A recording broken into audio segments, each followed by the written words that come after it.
Mari amalkan Pancasila, kita adil bangsa sejahtera.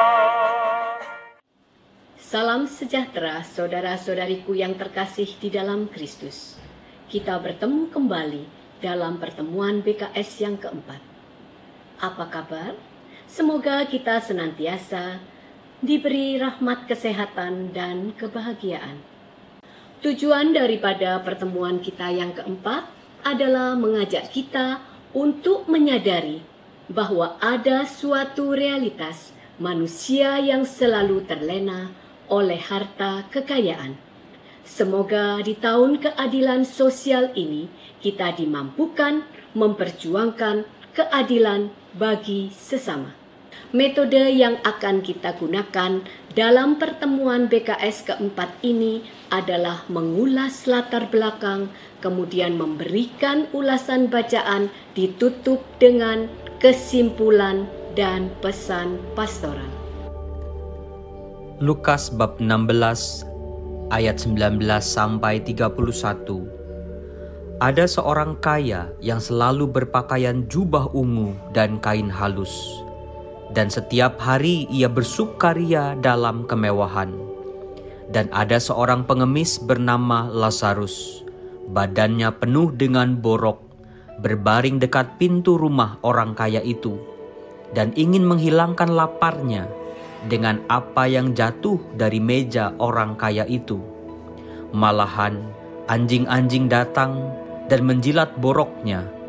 Kemudian matilah orang miskin itu, lalu dibawa oleh malaikat-malaikat ke pangkuan Abraham.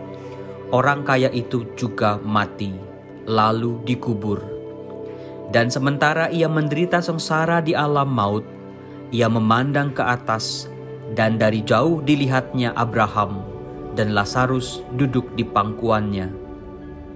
Lalu ia berseru katanya, "Bapa Abraham, kasihanilah aku, suruhlah Lazarus supaya ia mencelupkan ujung jarinya ke dalam air dan menyejukkan lidahku, sebab aku sangat kesakitan dalam nyala api ini." Tetapi Abraham berkata, "Anak, ingatlah bahwa engkau telah menerima segala yang baik sewaktu hidupmu, sedangkan Lazarus segala yang buruk. Sekarang ia mendapat hiburan dan engkau sangat menderita. Selain daripada itu, di antara kami dan engkau terbentang jurang yang tak terseberangi, supaya mereka yang mau pergi dari sini kepadamu, ataupun mereka yang mau datang dari situ kepada kami, tidak dapat menyeberang." Kata orang itu, "Kalau demikian, aku minta kepadamu Bapa, supaya engkau menyuruh dia ke rumah ayahku, sebab masih ada 5 orang saudaraku, supaya ia memperingati mereka dengan sungguh-sungguh, agar mereka jangan masuk kelak ke dalam tempat penderitaan ini." Tetapi kata Abraham, "Ada pada mereka kesaksian Musa dan para nabi, baiklah mereka mendengarkan kesaksian itu." Jawab orang itu, "Tidak, Bapa Abraham, tetapi jika ada seorang yang datang dari antara orang mati kepada mereka, mereka akan bertobat."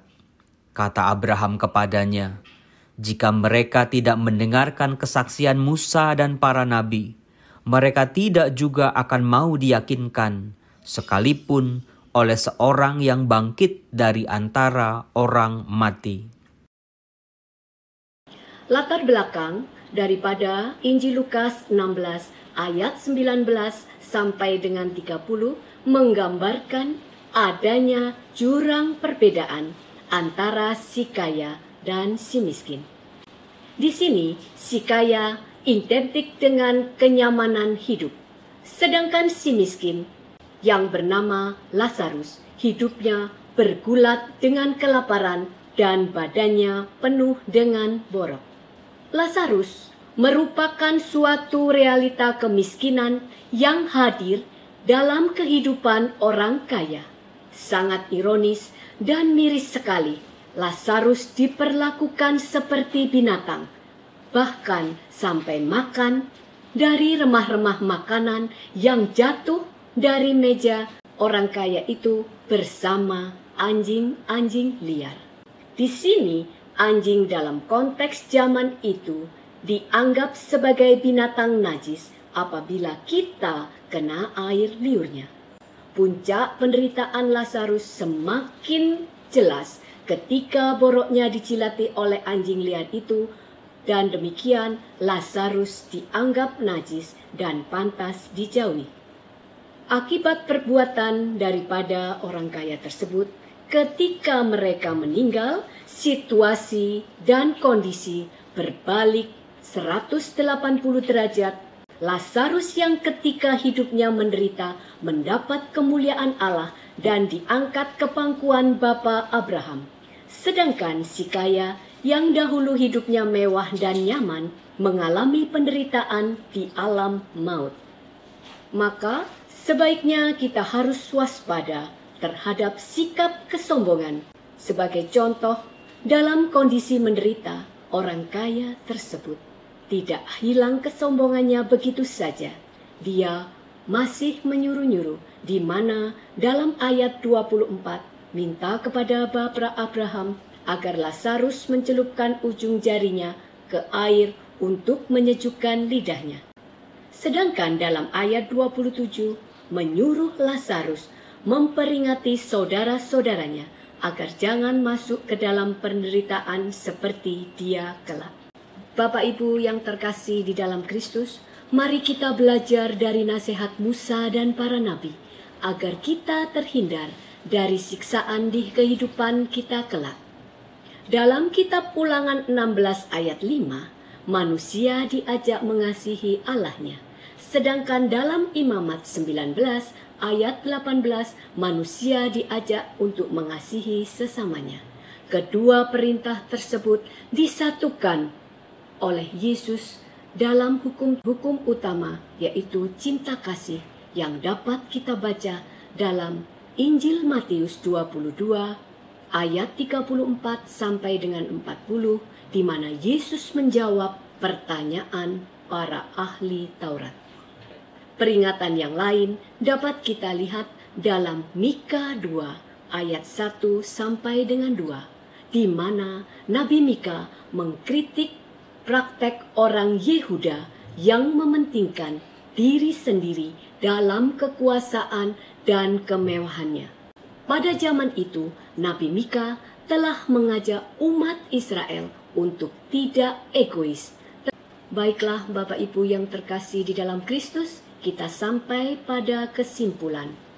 Sebagai penutup, kita akan menyimpulkan bahwa manusia masih hidup dalam kedagingan dan keserakahan, maka manusia tersebut dapat dikatakan lebih berbahaya dari virus corona.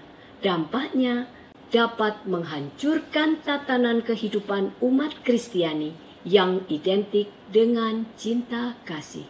Terakhir, pesan pastoral dari pertemuan PKS keempat ini, sebagai umat beriman, kita diajak berlaku adil, berbela rasa terhadap yang lemah. Mengapa demikian? Karena Allah kita adalah Allah yang kudus, maka kita harus hidup kudus dan bersikap adil adanya.